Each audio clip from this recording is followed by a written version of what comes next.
This 1775 Bible shows that March is actually the first month of the year, and Sunday, yes, you heard right, is the first day of the week. Take a look. And so this right here is the Bible from 1775 telling us at the time that we used to have 13 months. The first month of the year is March! Look at all the way to the end, guys. There's 13 months. 13 months! First day of the week, Sunday. Second day, Monday. Look at that. Seventh day or Sabbath, Saturday. This is the proof right here. Sunday as the first day, March as the first month? That's not what any calendar I've ever hung on my wall has shown. The curiosity in me sparked. I wondered, if what I was looking at was true, why did everything change?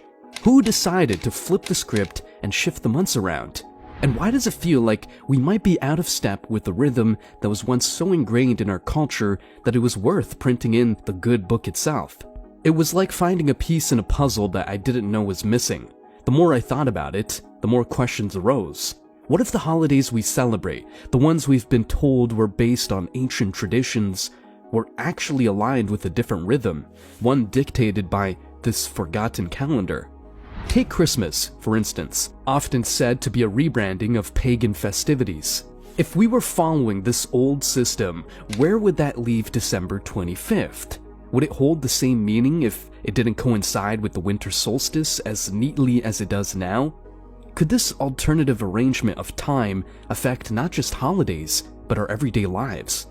I'm not an academic with a wall of degrees, but that night, I felt a responsibility to learn more. There was a sense that by understanding the past, by peeling back the layers of changes and adaptations, I might find something essential. Something about how we connect with the universe, with each other, and how we find our place within the cycles that govern our existence. And so, I began a journey, one not through dusty library shelves or ancient ruins, but through the digital realm of information, armed with a newfound determination.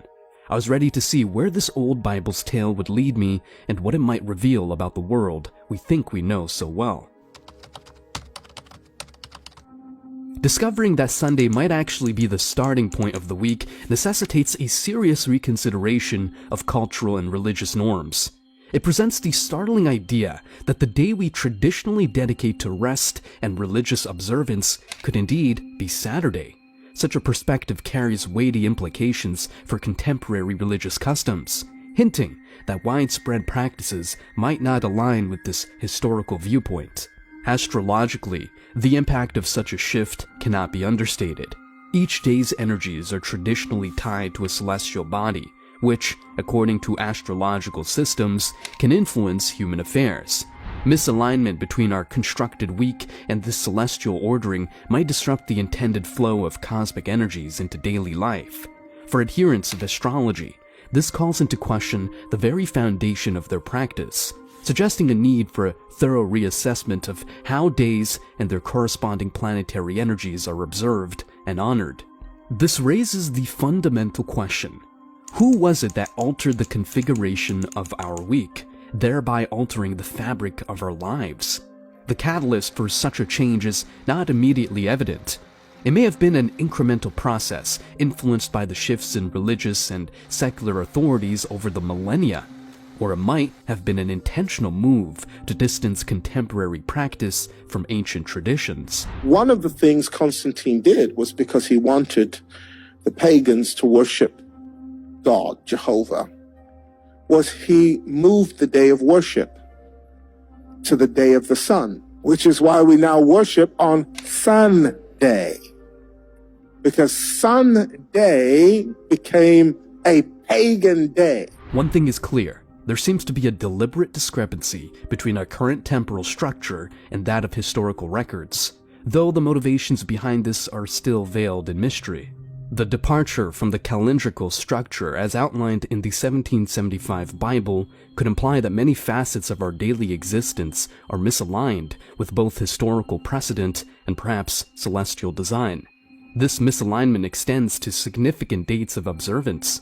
The timing of festivities such as Christmas and Easter, for instance, might not truly reflect their original intent or season.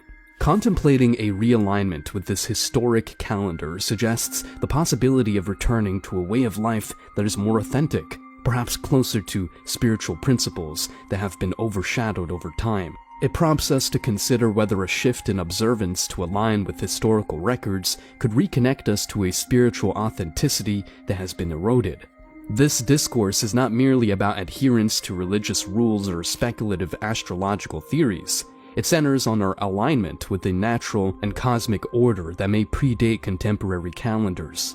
Choosing to follow this route is about much more than date correction. It's a quest to uncover a harmony with the natural world that may have been lost. As we delve further into the contents of this ancient text, we have to wonder what further insights they may offer, and in what ways these could revolutionize our current understanding of time, spirituality, and our place within the cosmos. This exploration is not only fascinating, but has the potential to be profoundly life-altering. The 1775 Bible, which intriguingly outlines a calendar year starting with March and comprising 13 months, hints at a bygone era's intimate dance with the cosmos. This historical artifact opens a window to explore how our ancestors perceived time and its connection to cosmic energy and planetary alignments. Historically, calendars were not just tools for marking days, they were intricately linked to the movements of celestial bodies. This relationship was seen in the meticulous attention early civilizations paid to the skies. The enigmatic Stonehenge is a prehistoric testament to this, aligned with the solstices, points in the year that mark the sun's most extreme positions in the sky. In the context of the 1775 Bible, the shifted calendar may point to a forgotten alignment with natural cycles. If March marked the new year, it coincided with the vernal equinox, a time of balance when day and night are of equal length, symbolizing renewal and rebirth in many cultures. This could suggest a time when people were more in tune with the rhythms of nature, aligning their lives with the equinoxes and solstices which were critical to agricultural societies. The choice of a 13-month calendar could also reflect a closer alignment with lunar cycles. Traditional lunar calendars, used by cultures like the Hebrews, base their months on the moon's phases, resulting in a year of 12 or 13 months to maintain synchronicity with the solar year. This system is rooted in the observable energy shifts that accompany the transition from one lunar phase to another, which ancient peoples believed influenced agricultural and human cycles. Furthermore, planetary alignments have long been observed and respected. The 7-day week is an enduring legacy of such celestial considerations, with each day corresponding to one of the 7 classical planets known to the ancients. The 1775 Bible's depiction of Sunday as the week's first day underscores this connection, resonating with the sun's position of primacy in our solar system. The study of the calendar in the 1775 Bible might reveal more than a mere historical curiosity. It may uncover a lost understanding of time that honored cosmic energy more explicitly than our modern system. It opens questions about how this alignment affected societal behavior, religious observances, and the general worldview of the time. The blending of pagan traditions with Christian holidays is a topic that stirs much debate, especially when we delve into the origins of Christmas. To understand this amalgamation, we need to travel back to the early centuries of Christianity. It wasn't until the 4th century that the Church officially proclaimed December 25th as the birth date of Jesus, a date that conveniently coincided with the Roman festival of Saturnalia and the pagan celebration of the winter solstice. These festivals were times of merrymaking, social reversal, and, most importantly, celebrating the return of the sun, Saturnalia for the Romans and Yule for the Germanic peoples. The Church's decision to place Christmas during this festive period may have been strategic, easing the transition for converts by allowing them to continue their traditional celebrations, now under a Christian guise. But the question remains, was Jesus actually born on December 25th? Historical and scriptural evidence suggests otherwise. The Bible does not specify a date for Christ's birth, and some scholars point to clues that indicate a spring birth. Shepherds tending to their flocks, which they did during lambing season, a time quite distant from the chill of December. Moreover, the choice of date for Easter, which follows the lunar cycle and the Jewish Passover, reflects a more astronomical and scripturally grounded approach to determining a significant Christian event. Why, then, did Christmas break from this pattern?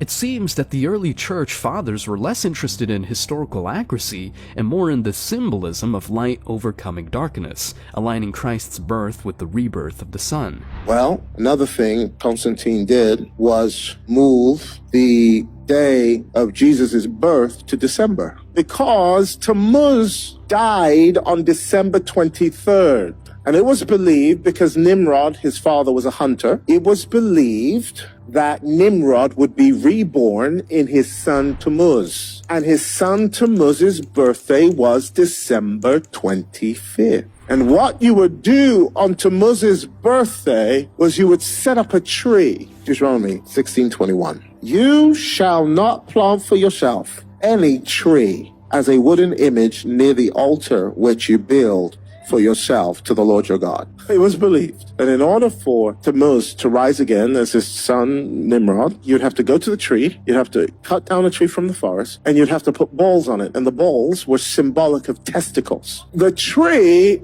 was symbolic of a phallus. Jeremiah chapter 10. Look what it says. Hear the word which the Lord speaks to you, O house of Israel. Thus saith the Lord. Do not learn the way of the Gentiles. Do not be dismayed at the signs of the heaven, for the Gentiles are dismayed at them. For the customs of the people are futile. For one cuts a tree from the forest, the work of the hands of the workman with an axe. They decorate it with silver and gold. They fasten it with nails and hammers so that it will not topple. I hate to bring you bad news. The calendar delineated in the 1775 Bible, with its unconventional 13-month year beginning in March, invites us to revisit historical timelines and spiritual narratives. Among the most profound is the birth of Jesus, traditionally celebrated in December. However, if the ancient calendar were a more accurate measure, could it be that the nativity story unfolded in the spring? Such a shift is not merely a technical correction of dates, it proposes a re-examination of astrological and spiritual symbolism that has long been intertwined with the season of Jesus' birth. Spring, marked by the vernal equinox, is a time of renewal, when the earth awakens from the dormancy of winter. It's the season when lambs are born, which coincides with the historical account of shepherds watching their flocks by night, a detail supporting a springtime nativity. If Jesus was indeed born in the spring, the association with Aries, the ram, in the zodiac becomes intriguing.